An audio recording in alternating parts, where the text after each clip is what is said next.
She was chained to the church gate until the sheriff's son broke the lock. "You are mine."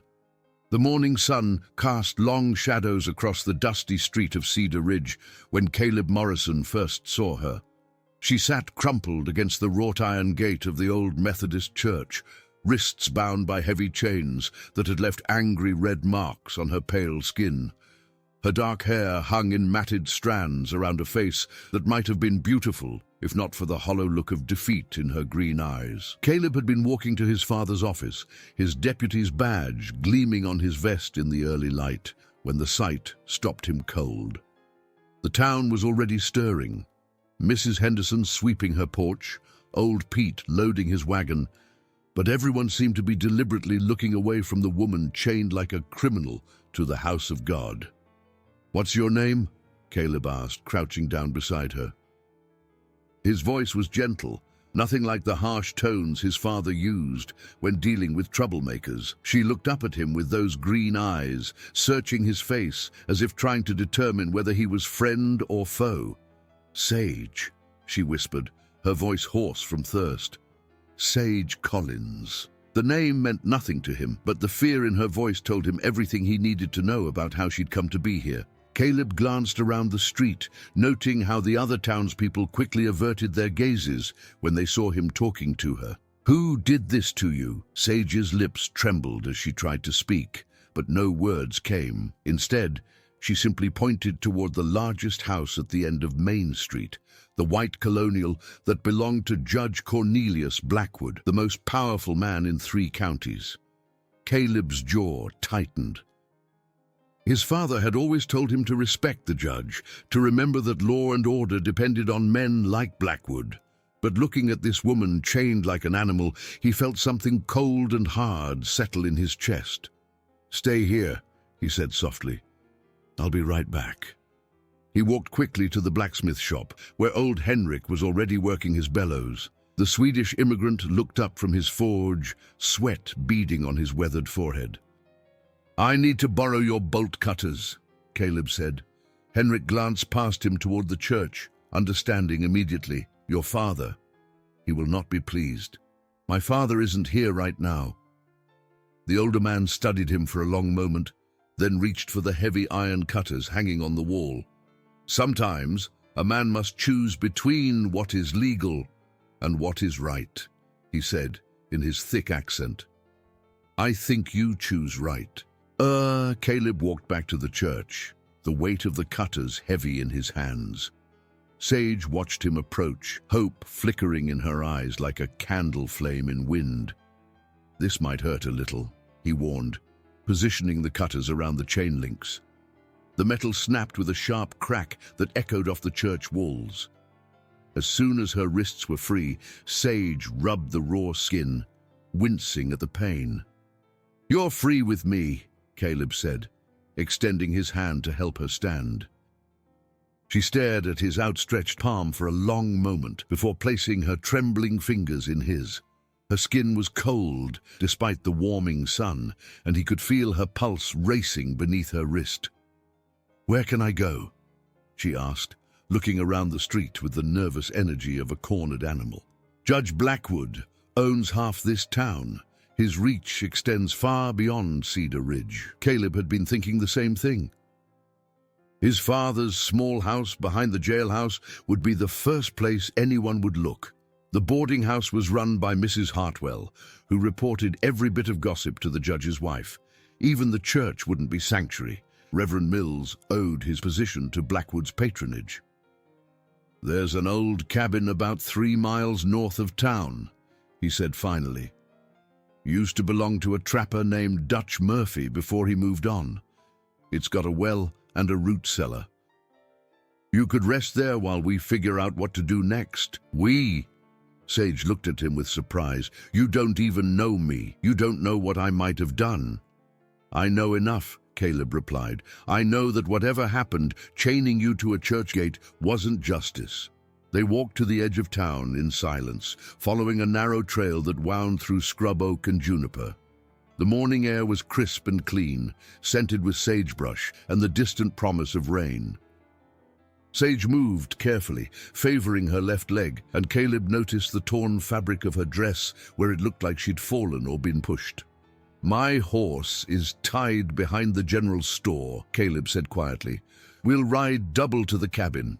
They moved through the back alleys, avoiding the main street where curious eyes might follow their movements.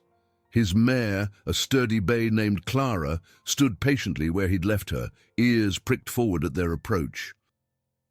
The cabin sat in a small clearing beside a creek that ran clear and cold from the mountains.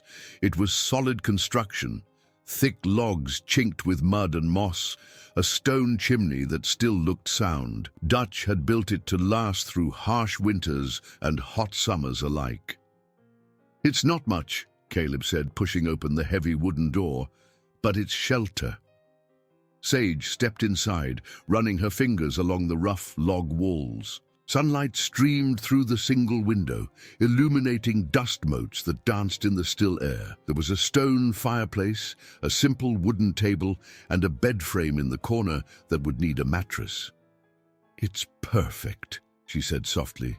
"I haven't had a place to call my own in a long time." Caleb studied her face, noting the way she touched things, the table, the windowsill, the doorframe, as if she was trying to memorize them. "How long were you with Judge Blackwood?" Sage's hand stilled on the rough wood of the mantelpiece. 3 years.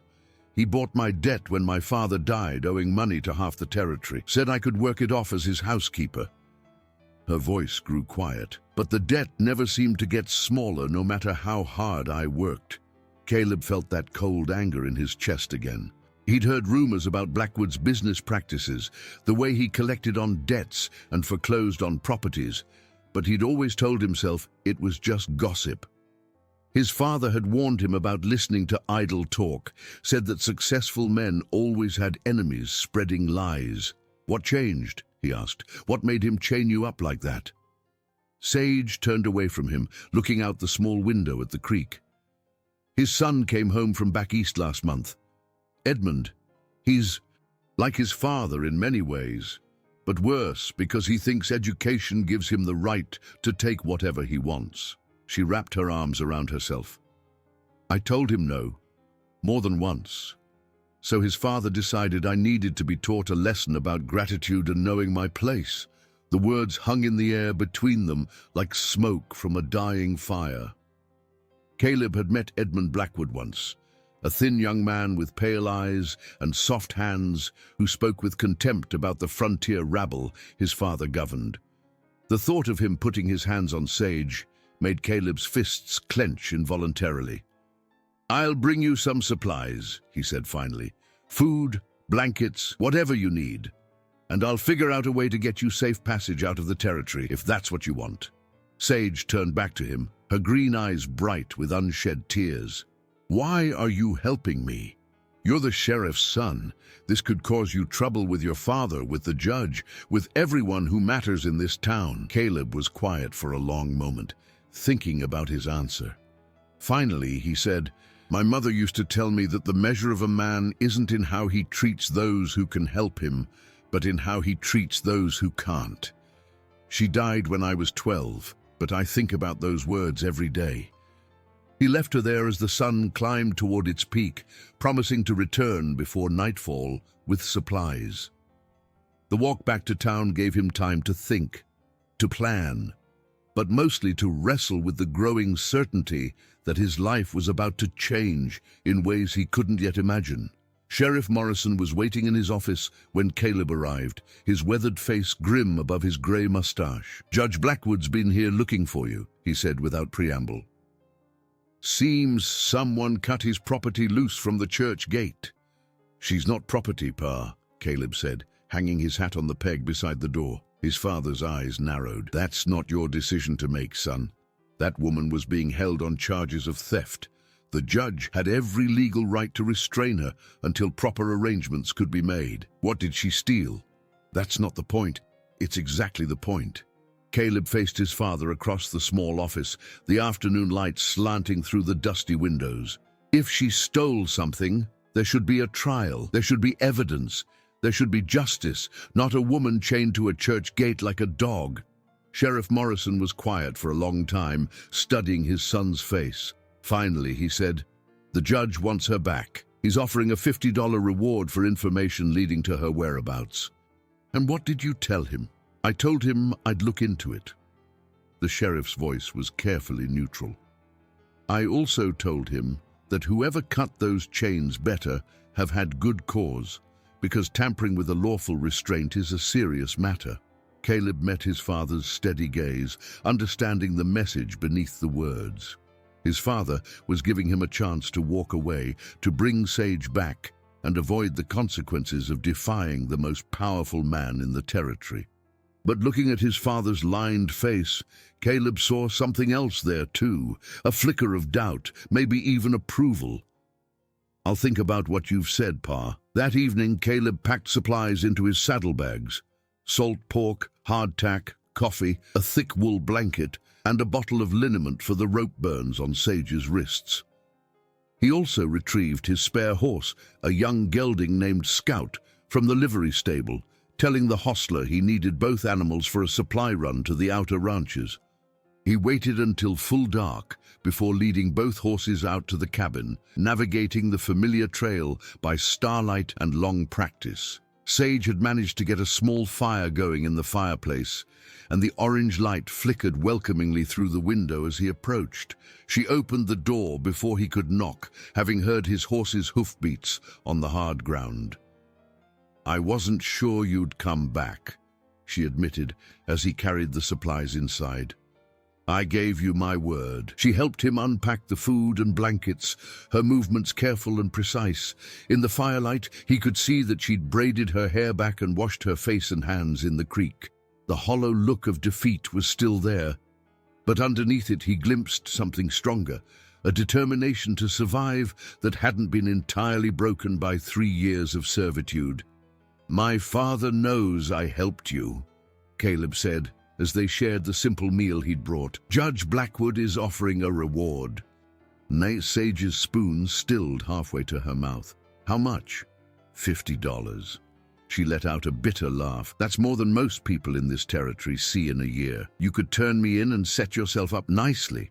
Is that what you think I'm going to do?" "I don't know what to think anymore." She set down her spoon and looked at him across the rough wooden table. 3 years ago, I trusted the wrong man, and it cost me everything. My father's ranch, my freedom, my future. I learned to be careful about trusting." Caleb nodded slowly. "Trust has to be earned. I understand that." They sat in comfortable silence for a while, listening to the creek murmur outside and the pop and crackle of the fire. Finally, Sage said, "Tell me about your mother." "She was a teacher back in Missouri before she married my pa. Came west because she believed in giving children a chance at learning, even out here on the frontier." Caleb's voice grew soft with memory. "She taught me to read and write, but more than that, she taught me to think for myself, to question things that didn't seem right, even if everyone else accepted them. She sounds like a wise woman." She was. Pa changed some after she died. Got harder, more willing to go along with things he might have questioned before. I think losing her broke something in him that never quite healed. Sage reached across the table and briefly touched his hand. Her fingers were warm from holding the coffee cup, and the simple contact sent an unexpected jolt through him. "I'm sorry," she said. "It's hard to lose the people who see the best in us." If this story has touched your heart so far, don't forget to subscribe to the channel, like the video, and share it with friends who love Old West stories. Over the next several days, Caleb found reasons to ride out to the cabin. Sometimes he brought supplies, sometimes news from town, but mostly he found himself drawn by Sage's quiet strength and the way she was slowly coming back to life in the safety of the small sanctuary. She had started a small garden behind the cabin, coaxing vegetables from the hard ground with patience and care. She mended his torn shirt with stitches so small, and even they were nearly invisible. In the evenings, they would sit by the fire and talk about books she'd read, places they'd both dreamed of seeing, the kind of life that might be possible for people like them. "I want to go to California," she told him one evening as they watched the sunset paint the mountains red and gold. "I've heard there are opportunities there for people willing to work hard. Places where your past doesn't matter as much as what you can do." "It's a long way," Caleb said. "Dangerous for a woman traveling alone." "I know, but staying here is dangerous too." She was quiet for a moment. "Judge Blackwood won't give up. Men like him don't forget when someone defies them." Caleb knew she was right. Every day he stayed in town, he felt the weight of suspicious stares and whispered conversations that stopped when he walked by. His father was growing more distant, torn between his loyalty to his son and his need to maintain order in a town that depended on Judge Blackwood's goodwill. The breaking point came on a Thursday morning when Edmund Blackwood rode into town with 3 hired men. They weren't the usual drifters who sometimes worked for the judge. These were hard-faced gunmen with tied-down holsters and the kind of casual violence that came from years of taking what they wanted. "I hear you've been harboring a thief," Edmund said to Caleb outside the general store, his voice carrying the nasal accent of Eastern schools. "I don't know what you're talking about," Caleb replied evenly. Edmund smiled, a cold expression that didn't reach his pale eyes. "My father has been patient, but his patience is wearing thin. That woman belongs to us until her debt is paid. Interfering with that arrangement is a crime." "Show me the papers," Caleb said. "Show me the legal contract that makes her your property." "You want to see papers?" Edmund's voice rose, drawing attention from other people on the street. "The only paper you need to worry about is the warrant I'm going to have sworn out for your arrest. Theft, harboring a fugitive, interfering with lawful business. I can make quite a list." Caleb felt the familiar cold anger settling in his chest, but he kept his voice level. "You do what you think is right, Edmund. And I'll do what I know is right." That evening he rode hard to the cabin, his horse's hoofbeats drumming urgency into the cooling air. Sage was waiting for him, having seen the dust cloud of his approach from the window. "We need to leave," he said without preamble. "Tonight." She didn't ask questions, just nodded, and began gathering the few possessions she'd accumulated. Her movements were quick and efficient, and Caleb realized she'd probably been preparing for this moment since the day he'd first brought her here. "Where will we go?" she asked, as she rolled her spare dress into a tight bundle. "West," Caleb said. "California, like you wanted. I know the trails, the places to find water and shelter. We can make it if we're careful." Sage stopped packing and looked at him. "We, Caleb, you can't leave everything behind because of me. Your father, your home, your whole life. My life is my choice," he said firmly, "and I choose you." The words hung in the air between them, heavy with implication and promise. Sage's eyes filled with tears, but she blinked them back and nodded. "Then we'd better hurry." They rode through the night, following deer trails and creek beds that wouldn't show their passage. Caleb had taken his best horse and supplies, enough for a week's hard travel, but he knew it wouldn't be enough if Edmund's gunman was serious about pursuit. As the sun rose behind them, painting the sky in shades of orange and pink, they stopped to rest the horses beside a small stream. The mountains loomed ahead, purple and promising in the distance, but between them and that sanctuary lay miles of open country where they would be vulnerable. "Do you regret it?" Sage asked as they shared water from Caleb's canteen. "Regret what?" "Leaving everything behind. Your father, your position, your future." Caleb looked at her, noting how the morning light caught the red highlights in her dark hair, how her green eyes had lost some of their haunted look over the past weeks. "The only thing I'd regret is not trying," he said. "My mother used to say that a life half-lived isn't worth the breath it takes to sustain it." They pushed hard for 3 days, covering ground at a pace that left both them and their horses exhausted. The spare supplies Caleb had brought proved crucial as they avoided towns and trading posts where they might be recognized. On the 4th day, as they descended into a valley thick with pine and aspen, Sage's Mount Scout pulled up lame with a stone bruise that made further travel impossible. "We'll have to rest here," Caleb said, examining Scout's tender hoof. Maybe a day or two until he can travel again. But they both knew they didn't have a day or two. Edmund's men were somewhere behind them, following their trail with the persistence of wolves tracking wounded prey. That night, huddled around a small fire in a grove of aspens, Sage moved closer to Caleb's side, not touching, but close enough that he could feel the warmth of her presence. "If they catch us," she said quietly, "I want you to know that these past weeks have been the happiest I've known in years. You gave me back something I thought was lost forever." "What's that?" "Hope," she said simply. Caleb turned to look at her, seeing his own feelings reflected in her eyes. Without thinking, he reached up and touched her face, his thumb brushing across her cheekbone. She leaned into his touch, her eyes fluttering closed. "Sage," he whispered, and then her lips were on his, soft and warm and tasting of the coffee they'd shared. The kiss was gentle at first, tentative, but it deepened as she put her arms around his neck and pulled him closer. When they broke apart, both breathing hard, Caleb rested his forehead against hers.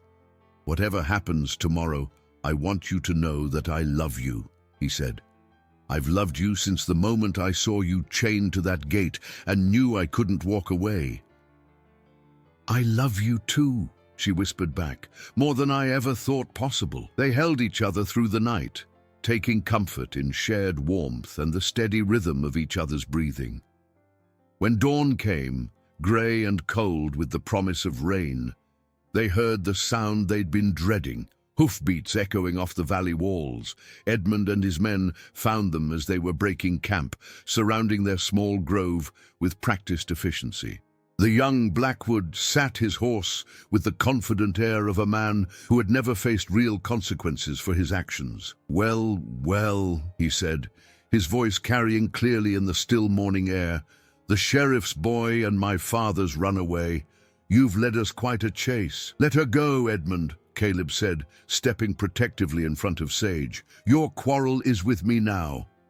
Edmund laughed. "My quarrel is with anyone who thinks they can steal what belongs to my family. That woman has a debt to pay, and she's going to pay it." "I'll work off the debt," Sage said, stepping out from behind Caleb, despite his attempt to shield her. "I'll go back and work until it's paid, but I want it in writing, a legal contract that specifies exactly what I owe and when I'll be free." "You're hardly in a position to negotiate terms," Edmund replied, "but I'm feeling generous. Work off the debt, plus compensation for the trouble you've caused, plus interest, and we might consider your freedom in, another 10 years or so." Caleb's hand moved toward his gun, but Edmund's men were already covering him with their weapons. The odds were 4-1, and they were in the open with nowhere to run. "Of course," Edmund continued, "there's still the matter of your friend here interfering with lawful business. I'm afraid he'll have to face justice for that." "What kind of justice?" Sage demanded. Edmund's smile was cruel. "The kind that ensures he never interferes with my family's affairs again." The threat hung in the air like smoke from a grass fire. Caleb understood what Edmund meant, and from the way Sage's face went pale, so did she. They weren't just talking about arrest and trial, they were talking about permanent silence. "I have another offer," a new voice called from the ridge above them. Everyone turned to see Sheriff Morrison sitting his horse at the edge of the grove, his badge glinting in the morning light. Behind him rode Henrik the blacksmith and 4 other men Caleb recognized as respected citizens of Cedar Ridge. "Sheriff Morrison," Edmund said, his confidence faltering slightly, "this doesn't concern you. These people are fugitives from justice." "Funny thing about justice," the sheriff replied, riding down into the grove with his men flanking him. "I've been doing some investigating since you came to town, young Blackwood. Talked to some people, looked at some records. Turns out your father's version of justice and the law don't always align." Edmund's face flushed red. "My father is the territorial judge. His authority doesn't extend to slavery," Sheriff Morrison cut him off. "I rode down to the territorial capital last week, Had a long talk with Judge Harrington about debt collection practices. Seems there are very specific laws about what constitutes legal indenture and what constitutes something else entirely. He pulled a folded document from his vest pocket. This is a writ of habeas corpus, signed by Judge Harrington himself. It requires Miss Collins to be brought before a proper court to determine the legality of her detention. It also requires a full accounting of the alleged debt, including proof of the original obligation and documentation of all payments made. Edmund's men shifted nervously, their guns no longer quite so steady. They'd been hired to intimidate and threaten, not to defy territorial authority. Furthermore, the sheriff continued, I have statements from 3 former employees of your father documenting similar arrangements. Seems this isn't the first time someone's debt has mysteriously grown instead of shrunk despite years of labor. Sage stared at the sheriff in amazement. You investigated for me. Sheriff Morrison looked at his son, his weathered face showing something that might have been pride. My boy reminded me of something I'd forgotten. Sometimes the law and justice aren't the same thing. A good lawman knows the difference, and sometimes a deputy has to show his sheriff what's right. Edmund's face went through several shades of red before settling on a dangerous pale. This isn't over, he snarled. My father has influence beyond this territory. He'll have your badge, old man. Maybe, Sheriff Morrison said calmly, but he'll have to explain to Judge Harrington why he was operating an illegal labor scheme first. I imagine that conversation will be interesting. The standoff stretched for several long moments before Edmund jerked his horse's reins and spurred away without another word. His hired men followed, leaving the grove suddenly quiet except for the whisper of wind through the aspen leaves. Son, Sheriff Morrison said to Caleb, you ready to come home? Caleb looked at Sage, seeing his own uncertainty reflected in her eyes. Home meant safety, but it also meant facing the consequences of their choices. It meant figuring out how to build a life together in a place where their story was already known. What about California? Sage asked quietly. California will still be there next year, Caleb replied. But maybe we should see what we can build right here first.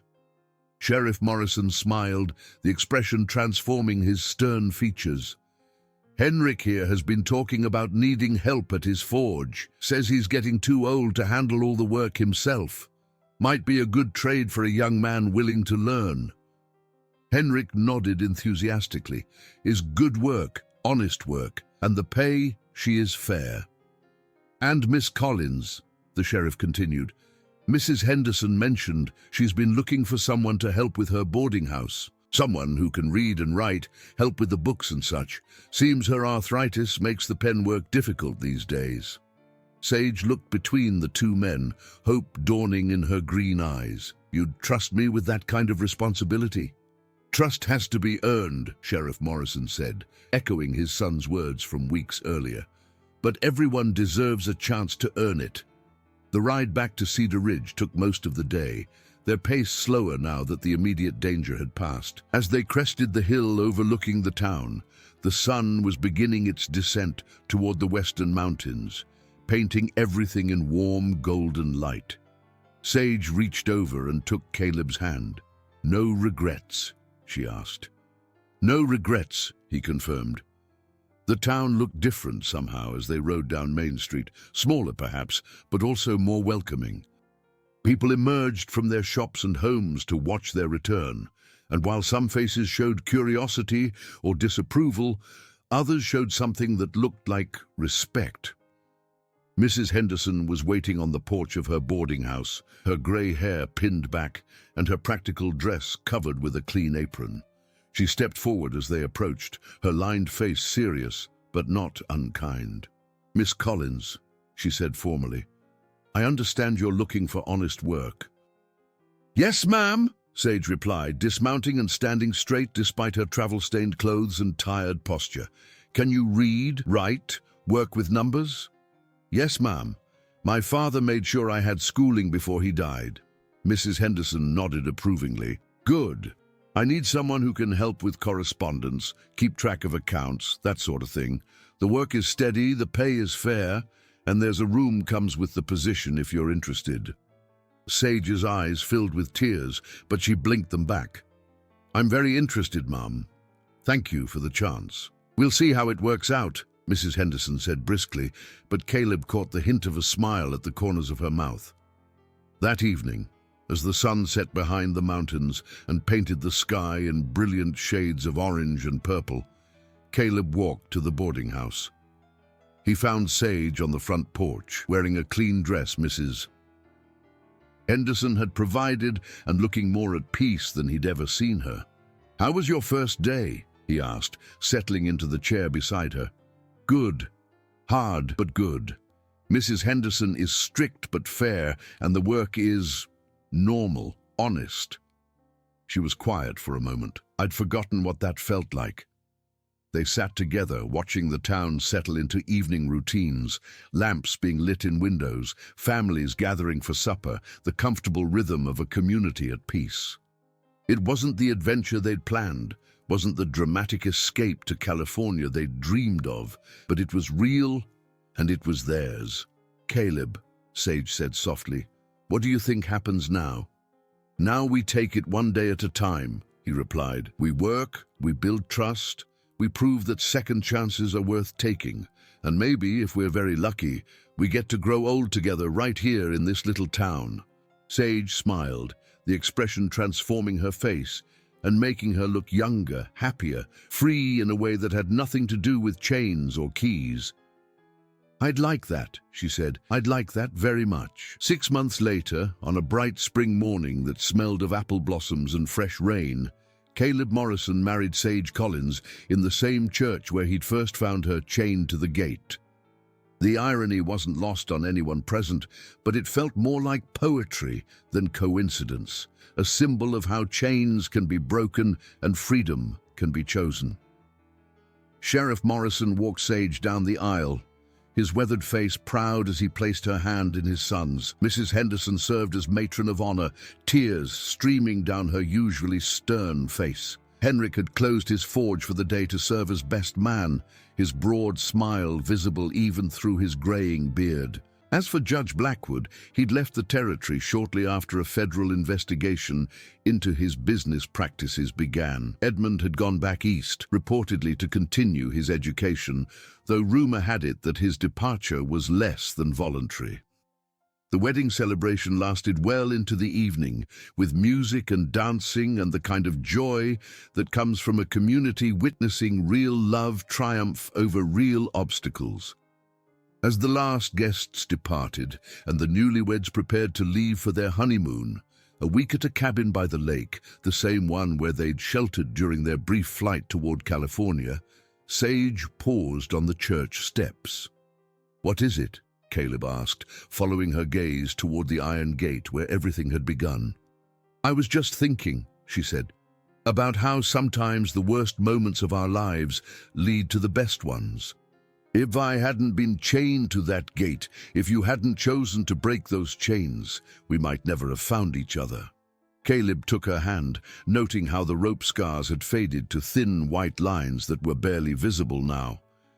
"Maybe that's what love really is," he said. "The courage to break the chains that bind people, including our own." They walked home through the quiet streets of Cedar Ridge, past the blacksmith shop where Caleb now worked alongside Henrik, past the boarding house where Sage had built a new life through honest labor, past the sheriff's office where his father continued to uphold justice with a renewed understanding of what that word truly meant. Their small house sat at the edge of town, with a garden Sage had planted and a porch swing Caleb had built with his own hands. It wasn't grand or luxurious, but it was theirs, earned through courage and choice, and the kind of love that grows stronger when tested by adversity. As they settled into their new life together, they often talked about California, about the dreams they'd once shared of escaping to something better, but they'd discovered that sometimes the best escape isn't running away from home. It's making home into the place you never want to leave. The stories we share here on our channel are works of fiction, created to inspire and entertain, and are not intended to offend anyone. If this tale of love conquering adversity has moved you, please subscribe to our channel, like this video, comment with your thoughts, and share it with others who appreciate stories of courage, redemption, and the power of choosing love over fear. Thank you for joining us on this journey through the American frontier, where hearts were as vast as the open sky and second chances were always possible for those brave enough to seize them.